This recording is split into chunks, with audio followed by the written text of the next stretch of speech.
2 বছরের দাম্পত্য জীবন পার করে ফেলেছেন জনপ্রিয় অভিনেত্রী অর্চিতা পোর্শিয়া। এবার একটু হাসি ঠাট্টার মুডে পুরনো স্মৃতি উস্কে দিলেন অভিনেত্রী অর্চিতা পোর্শিয়া। দ্বিতীয় বিবাহ বার্ষিকীতে এসে তিনি জানালেন, বিয়ের আগের রাতেও তিনি নাকি একেবারেই প্রস্তুত ছিলেন না।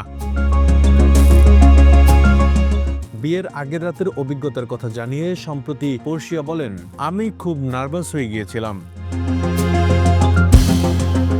2024 সালের 14 ফেব্রুয়ারি কক্সবাজার সমুদ্র সৈকতে ঘরোয়া আয়োজনে ব্যবসায়ী সৈয়দ রিফাত নওঈদ হোসেনকে বিয়ে করেন পোর্শিয়া। কিন্তু গল্পটা যতটা রোমান্টিক শোনায়, তার আগের রাতটা ছিল বেশ নাটকীয়। পোর্শিয়াকে বিয়েতে রাজি করাতে বেশ বেগ পেতে হয়েছিল তার স্বামীকে, নিতে হয়েছিল অনেক কৌশল।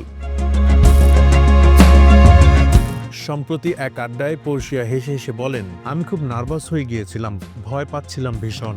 এমনকি আগের রাতে নওঈদকে বলেছিলাম আমি বিয়েটা করতে চাই না। হবু স্বামীর শান্ত কৌশলী আশ্বাসেই নাকি বদলে যায় পুরো দৃশ্যপট। নওঈদ তাকে বলেন, বিয়ে না করলেও সমস্যা নেই, স্টেজে গিয়ে শুধু ছবি তুলবেন, আনন্দ করবেন।